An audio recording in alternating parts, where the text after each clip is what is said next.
Essas são imagens do Rio de Janeiro no início da década de 30. Olhando para toda essa gente, para toda essa vida, nem dá para imaginar. Mas menos de 20 anos antes, essa cidade tinha um aspecto triste e mórbido.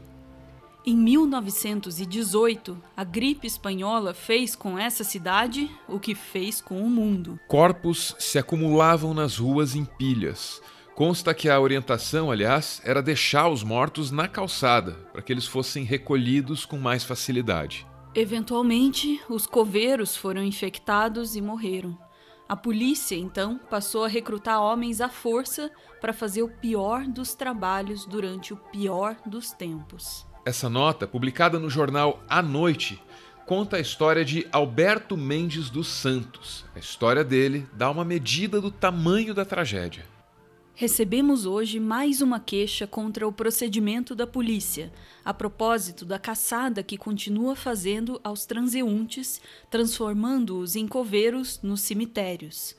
Um dos queixosos é o Sr. Alberto Mendes dos Santos, empregado na Red Star, que, estando ainda atacado de influenza, foi caçado na porta de sua residência, a Rua do Resende, número 35. E imediatamente levado para a Polícia Central. Uma vez ali, o Sr. Santos fez ver que estava enfermo e que os seus padecimentos poderiam vir a agravar-se. De nada lhe valeram as suas alegações, pois meia hora depois o fizeram embarcar com mais 50 indivíduos num bonde com destino ao Caju. Somente a 1h da madrugada é que conseguiu voltar para casa, ardendo em febre, o que o obrigou a ir para a cama, recaindo. Isto não pode continuar e, pela terceira vez, formulamos o nosso protesto junto das autoridades competentes. Não pense que esse tipo de coisa só aconteceu no Rio de Janeiro. O terror da gripe espanhola foi generalizado. Esse livro aqui, do Valêncio Xavier, contém recortes de jornais e depoimentos sobre o que a gripe fez em Curitiba, no Paraná. Entre os muitos registros da época reunidos pelo autor, está um relatório de Trajano Reis, que era o diretor do serviço sanitário da cidade. Ele escreveu: Quando de fadiga não puderam os coveiros abrir sepulturas, mandei gratificar a outros indivíduos para que as fizessem, de modo a evitar a decomposição dos cadáveres.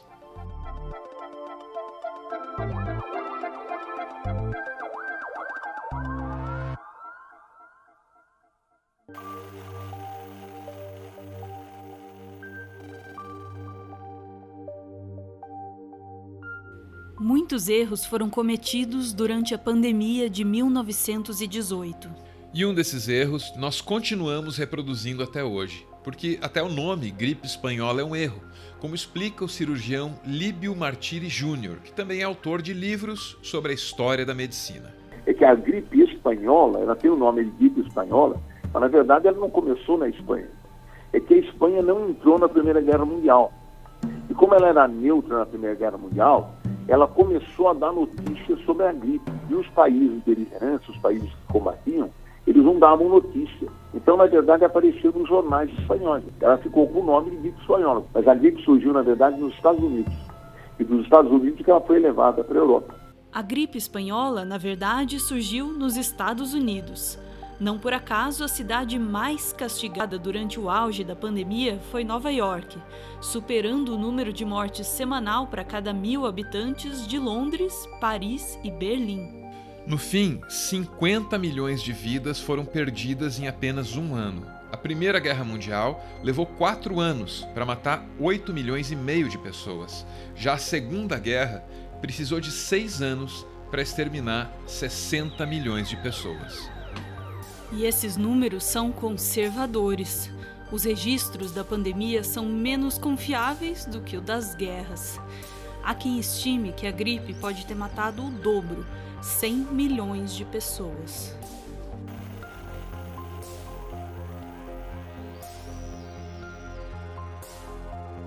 Essa estátua em Guaratinguetá é uma homenagem ao presidente Rodrigues Alves, que nasceu nessa cidade aqui.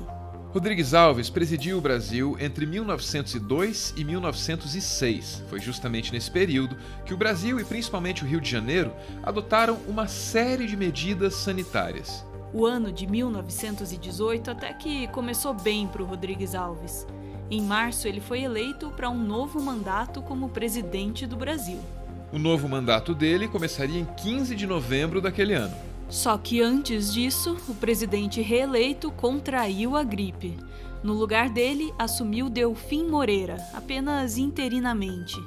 Rodrigues Alves morreu em janeiro de 1919. Ninguém jamais poderia dizer que efeitos um segundo mandato de Rodrigues Alves teria na história do Brasil. Mas é seguro afirmar, a gripe alterou a história do país para sempre.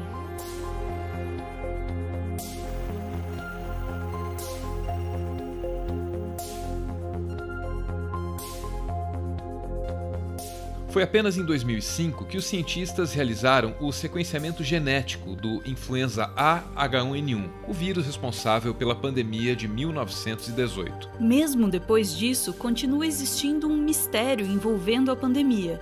A maior parte das vítimas em 1918 era formada por jovens, gente com 20, 30, talvez 40 anos de idade.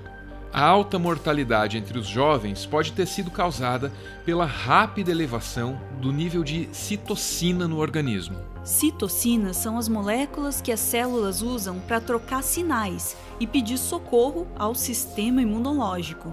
Nos jovens, o sistema imunológico tende a responder de forma mais exacerbada. A hipótese, portanto, é de que o vírus tenha sido mais letal entre os jovens justamente por provocar essa resposta exagerada do sistema imunológico, que reagia de maneira inadequada, resultando em pulmões cheios de líquido. Essa hipótese, mal resumida aqui, ganhou tração nos últimos anos, mas continua sendo só isso aí mesmo, uma hipótese. É o que explica a historiadora da medicina Mary Dobson. Those that succumbed to the flu were in the age group 20 to 40 years, which is very unusual for an influenza epidemic or pandemic. And scientists and historians are now still looking to see why. There's really two ways that people died in 1918. They either died from the initial flu infection, or they died from an enormously strong immune response to that virus where their lungs just filled up with fluids from trying to attack the virus that got into their lungs.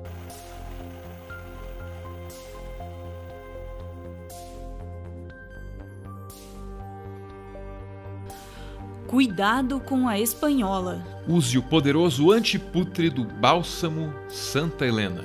Desinfetante analgésico inimigo do mau cheiro. Empregado em gargarejos para conservação dos dentes, contra o mau hálito e afecções da garganta. Um vidro custa quinhentão em todas as farmácias. Só o bálsamo Santa Helena. No começo do século XX, as restrições para publicidade mentirosa eram virtualmente inexistentes. Os jornais, assim, se encheram de todo tipo de anúncio de cura milagrosa. Isso quando os jornais circulavam, porque alguns deixaram de sair na medida em que os jornalistas e gráficos adoeciam. Existe mais de uma versão para a origem da caipirinha, mas ela pode ter surgido como um remédio para o influenza. É uma origem parecida com a da água tônica, como explica Líbio Martiri Júnior. É uma erva que foi levada da América, foi levada do Peru pelos jesuítas para a Europa. Como ela era usada para tratamento da malária e ela então era interessante e funcionou de fato, a Inglaterra lançou uma água tônica à base de quinina. Isso se tornou uma coisa popular, quer dizer, teoricamente, colocar você tomando água tônica, você não vai adquirir o problema lá, que é a malária, né? Mas, na verdade, não é bem assim, né? E no Brasil, a Antártica lançou a água tônica, que existe até hoje. Na mesma época, também se falava muito do chá da meia-noite, uma poção venenosa supostamente servida pelos médicos dos hospitais no Rio. Nessa foto aí, o chá da meia-noite é lembrado como uma piada num carnaval depois da crise. O chá da meia-noite serviria para matar um paciente e abrir vaga para o próximo. Trata-se de uma provável notícia falsa que até hoje não foi devidamente desmentida. E essa é a principal lição que 1918 deixa para 2020. A pandemia também é de desinformação.